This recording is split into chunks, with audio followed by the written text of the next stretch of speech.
Welcome to The Explainer. Today, we're covering an absolutely crucial public awareness message, and I want to give a massive shout out to Username for bringing this vital explainer to all of us. We are talking about paracetamol safety. It's something sitting in almost every single household, and knowing this information could literally save a child's life. So let's jump right in.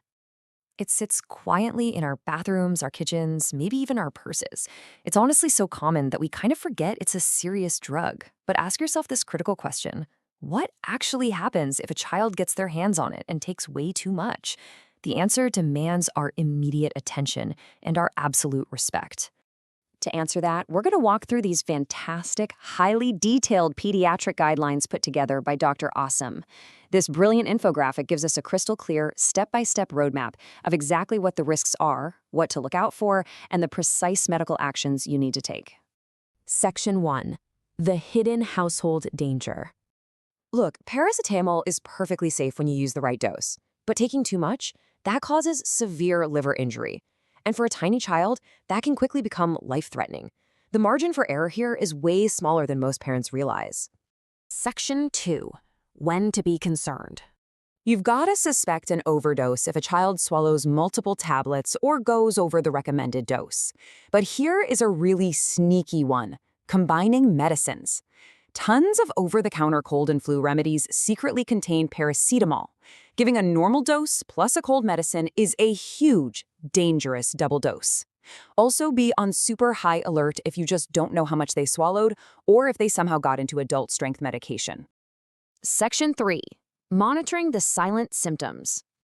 Okay, this is absolutely crucial. Please burn this warning into your memory. A child might look completely fine for the first few hours. They could be playing, smiling, acting 100% normal, all while a severe liver injury is quietly developing on the inside. You simply cannot rely on how they look right after it happens. If symptoms do show up in those first few hours, they're pretty vague. Nausea, vomiting, sweating, or just feeling off. But the later symptoms, the ones that appear 24 to 48 hours later, they are severe. We're talking right side abdominal pain, jaundice, which is the yellowing of the eyes and skin, dark urine, and ultimately liver failure. Section 4. Immediate action at home. First things first, stay calm. Find the exact medication, check the strength on the bottle, like is it 120 or 250 milligrams, try to estimate how much is missing, write down the exact time, and bring all the packaging with you. On the flip side, absolutely do not make them vomit. Don't try salt water, milk, lemon juice, or some random internet home remedy. And please, whatever you do, do not wait for symptoms to appear before taking action. The only correct action here is this. Contact emergency medical services, a poison center, or your healthcare provider immediately.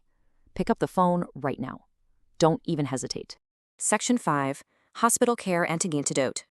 Once you get to the hospital, the medical team has a very clear, proven protocol. First, they'll check the child's vital signs. Second, they'll use that packaging you brought to precisely calculate the ingested dose. Third, they run specific blood tests to check paracetamol levels and liver function. And finally, they'll admit the child for observation if they need to. It's a highly structured, super safe environment. And guys, here is the really good news.